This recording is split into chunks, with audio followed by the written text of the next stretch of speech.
there, Coach Mariusz here with the second part of the Instability in Resistance training series.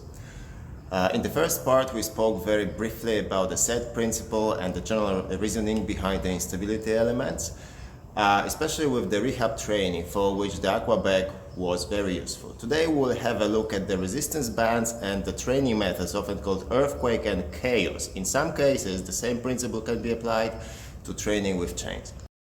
And by the way, before we forget, I would really appreciate if you please subscribe to my channel, give me a thumbs up, the button is right down there. In general, there are a few reasons to add elastic bands and chains to resistance training. First, the accumulating resistance effect of the bands, which takes advantage of the fact that when we stretch the band, the resistibility of it increases, and thus that provides a different load for different portion of the movement, but that is a topic for another video. Two, the oscillating kinetic energy of the bands, which is the topic for our discussion today. This effect takes place when we set up the exercise in a way that either additional weight is hanging from the bands, or we position the body so that we must cope with the oscillating movement of the band. Why would we do so? Well, these oscillating movements provide an unparalleled environment for the body, especially stabilizing muscles, which are often neglected when we train the same movements with the same methods over and over and over again. Every time the band shakes, the body must react, forcing the stabilizers to work extra. Our body needs the variety of work to develop the range of qualities to avoid injury as well as build true and functional strength. For this purpose, bands are the best, but chains can also be used if we allow for enough slack on the chain or add them in a way that they hang freely from the body. The most common areas of the body benefiting from the chaos training are shoulders and core, since this is where most of the stabilizing work takes place. Before we go through the exercises, let's have a look at the setup of these bands and chains. If we have the earthquake bar, which I don't, we hang the bands from the sides, attaching weight plates to them. In my case, if I plan to use it with a bit heavier weights, I just use a regular bar. Or if I want to focus more on the rehab training and use lighter weights, I just take a regular bamboo stick, attach a couple of kilos of extra weight, and this is working perfect. For the unilateral exercise, we can simply fold the band and hold it in our hands, looking through some weights, adding a little bit of resistance. That's working perfect. Another way to use the oscillating movement is to hook bands in the rack and place our body on the band. For this we need a band strong enough to resist the weight of our body. As a safety note, it did happen to me that during the chaos push-ups, the band would snap and my client ended up on the floor. Luckily nothing happened, but to avoid unnecessary risk since then, I use two bands. If one breaks, the other one provides some dose of safety. Horizontal attachment works great for core and shoulders. Chaos training can be extremely helpful in rehab and injury prevention training, and very effective when used as an accessory in strength training to avoid stagnation and get over the plateau. Alright, that is all about the theory. For now, let's go for the exercises with the chaos elements.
It's enough for now.